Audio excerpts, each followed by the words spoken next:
আহারে আমার পছন্দের মোবাইলটা সবসময় সব পছন্দের জিনিস ভালো থাকে না।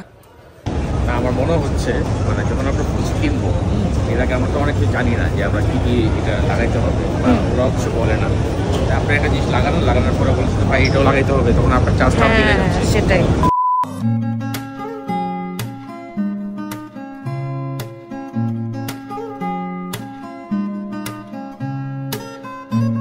আমরা এসেছি আমার ফোনটার ব্যাটারি এক্সচেঞ্জ করতে আজকে, কারণ এটা খুব নেসেসারি হয়ে গেছে আর আজকের মধ্যেই কমপ্লিট করতেই হবে, তাহলে আমি নতুন কোনো ব্লগস আপলোড করতে পারবো না।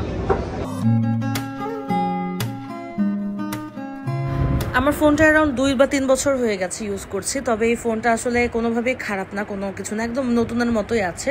কিন্তু আমি যেহেতু ভিডিও অনেক বেশি এডিট করা হয়, যার কারণে এটার ব্যাটারিটা একদম ড্রেন হয়ে গেছে, মানে 70-এরও নিচে নেমে যাচ্ছিল, যার কারণে আমাকে বাধ্য হয়ে চেঞ্জ করতেই হচ্ছে ব্যাটারিটা আজকে। তো আসলে এই এত ভালো একটা ফোন এভাবে করে খুলতে হবে, খোলা মানেই তো সেই ফোনটা ড্যামেজ হয়ে যাওয়া, তাই না? তারপরে কি আর করার।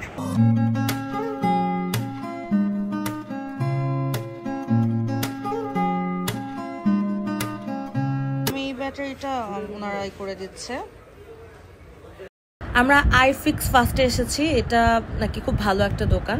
তো আমি আগে কখনো এখানে সার্ভিসিং করাইনি, বেশ কিছু ফোন মানে আমার ফ্যামিলির করানো হয়েছে অন্য ব্রাঞ্চে, ওদের এই ব্রাঞ্চটা নাকি নতুন মাত্র হয়েছে খোলা। তো ভাবলাম যে আর কোনো দোকানে না, যে চোখের সামনে এটাই পেয়েছিলাম ফার্স্ট দোকান, এখানে এই জন্য আসলাম। করে দিতে পারেন, যদি না চান তাহলে না করার, যেটা ছোট এটাই করে দেন। এটা করতে গেলে আপনাকে আবার আলাদা করে কস্টিং দিতে হবে, ওটা কিনে আনতে হবে, নতুন করে অ্যাপ্লাই করতে হবে। এটা কেমন কস্টিং? ওটা পড়বে আপনার 1000 টাকা। অনেক বেশি পড়ে যায় না? না না, কালকে লাগালেন 1500, আজকে আবার 1000 টাকা ডিসকাউন্ট দিবেন। ওটা তো মডেল ভিন্ন ছিল, 11 ছিল। 1000 টাকা ডিসকাউন্টের জন্য অনেক বেশি হয়ে যায় না?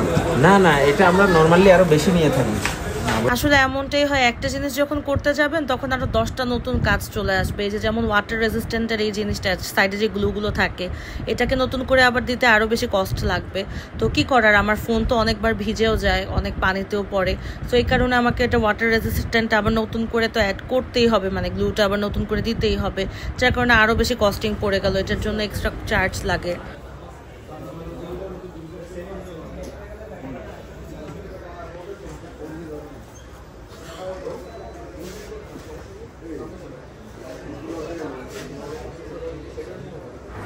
আমার ফোনের জন্য আর নাইমার ফোনের জন্য আমরা কিছু কভার নিয়ে নিচ্ছি নর্মাল ইউজ করার জন্য, আর ভালোই এখানকার কভারগুলো।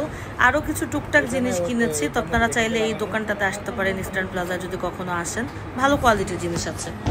আমার মনে হচ্ছে মানে যখন আমরা ফোন কিনবো এর আগে আমরা তো অনেক কিছু জানি না যে আমরা কি কি এটা লাগাইতে হবে বা ওরাও কিছু বলে না। আপনি একটা জিনিস লাগানোর পরে বলছেন ভাই এটাও লাগাইতে হবে, তখন আপনার চার্জটা মিলে যাচ্ছে। সেটাই, মানে বেসিক্যালি হচ্ছে আমার ফোনটা যখন ব্যাটারিটা লাগানোর পরে ওনারা আবার বললো যে ওয়াটার রেজিস্ট্যান্টের জন্য আর কি সাইড দিয়ে গ্লুটা নতুন করে আবার লাগিয়ে দিবে, সেটার জন্য এক্সট্রা পে করতে হয়েছে। তো সব কিছু মিলিয়ে ভালো একটা কস্ট পড়ে গেল। তো মানে একটা কাজ করতে গেলে অনেক ধরনের কাজই করতে হয়, আর আমার ফোন নিয়ে তো আর রিস্ক নেওয়া যায় না, যার কারণে সেই কাজগুলো করিয়ে নিতেই হয়, আর নয়তো অত ফোনের প্রবলেম হয়ে যাবে। আসলে সত্যি কথা বলতে কি, যত বেশি দামি জিনিস ইউজ করবেন না তত বেশি প্যারা খাবেন। সত্যি কথা বলতে কম দামি জিনিস ব্যবহার করবেন, অনেক আরামে থাকবেন, শান্তিতে থাকবেন। এনিওয়েজ বাইরে আজকে প্রচণ্ড বৃষ্টি হচ্ছে, তো আমরা দেখি এখন অন্য কোথাও যাই কিনা। অ্যান্ড আপনাদেরকে পুরো ডিটেলসগুলো বলে দেবো না পরবর্তীতে, যে আমার কোনটায় কত কস্ট পড়েছে আমার ফোনের ব্যাটারিটা এক্সচেঞ্জ করাতে। তো এখন দেখি একটু কিছু খাওয়া দাওয়া করি, যেহেতু খিদে লেগে গেছে, অনেকটা টাইম এখানে ছিলাম। আমরা মোতালেবে যাচ্ছি, কারণ এত দূরে এসেছি যখন আরও অনেক জিনিস কেনার বাকি আছে, ওগুলো একবারে কিনে ফেলি। আর মোতালেবে আসলে তো অনেক কিছু একবারে নেওয়া হয়, তো যা যা দরকার আমার সেগুলোই নিচ্ছি এখন।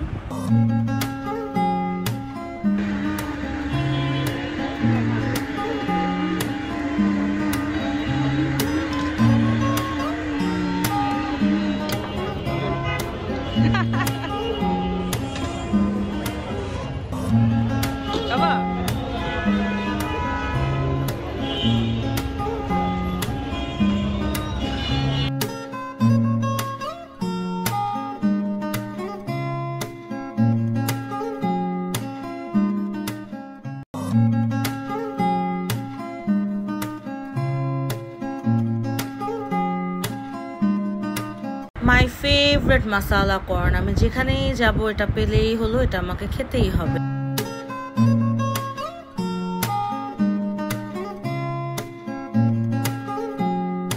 তো ফাইনালি বাসায় ব্যাক করেছি, মাত্র আসলাম অ্যান্ড অলরেডি ডিজাস্টার অবস্থা, কারণ বাইরে প্রচন্ড গরম আর প্রচন্ড বৃষ্টিও আজকে, যার কারণে অলরেডি ভিজেও গিয়েছি।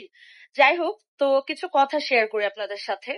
সেটা হচ্ছে, আমি তো যেহেতু কোনো প্রমোশনাল কাজে যাইনি বা আমাকে ইনভাইট করে নিয়ে যায়নি, আমি আবার দরকারি কাজের জন্য আমার মোবাইলের ব্যাটারিটা রিপ্লেসের জন্য গিয়েছিলাম। তো আমি আসলে কোনো দোকানে না ঢুকে, কোনো যাচাই বাছাই না করে আমি ডিরেক্টলি আইফিক্স ফাস্টে গিয়েছি। তারা রিপেয়ার করে থাকে ফোন, অনেক জনপ্রিয়। তো সেখানে যে আসলে ফোনটাকে আমি আমার ব্যাটারিটা রিপ্লেস করলাম।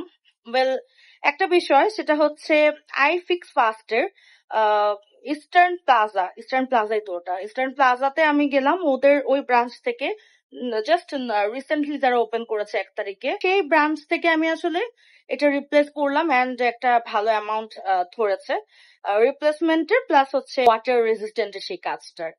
সো এই দুটার যে কস্টটা পড়লো, আমি যখন পরবর্তীতে মোতালেবে গেলাম, তাদেরই আরেকটা ব্রাঞ্চ আছে মোতালেবে, অনেকগুলো ব্রাঞ্চ আছে তাদের মোতালেবে, ওখানে তারা 500-600 টাকা লেস বলছিল, কম দাম বলছিল। মানে মোট কথা, আমি যদি এই কাজটা আসলে ইস্টার্ন প্লাজায় না করে মোতালেবে করতাম, তাহলে মোতালেবে আসলে আমি আরো কমের মধ্যে 500-600 বা 1000 টাকা, 1000 হয়তো বা নিত না, 500-600 টাকা কমে তারা অ্যাকচুয়ালি কাজটা করে দিত।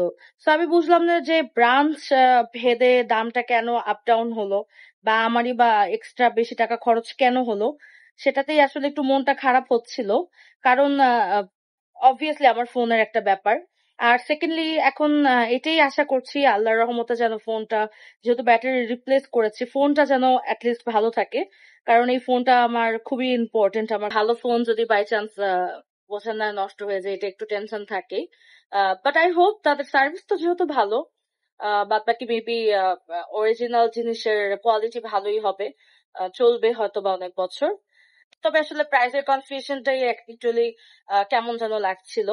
এনিওয়েজ, তো এরকম হয় আসলে, আপনারা একটা চিন্তা করে যান, এর থেকে বেশি সবসময় খরচ হয়ে যায়। তো আজকের ভিডিওটা আমি এই পর্যন্তই রাখছি। খুব র্যান্ডম একটা ডেইলি ব্লগ ছিল আমার, অ্যান্ড আমি প্রতিদিনই এখন ব্লগ আপলোড করি। তো আপনারা আমার ভিডিও অবশ্যই দেখবেন এবং আমার এই ইউটিউব চ্যানেলটা সাবস্ক্রাইব করে দিবেন।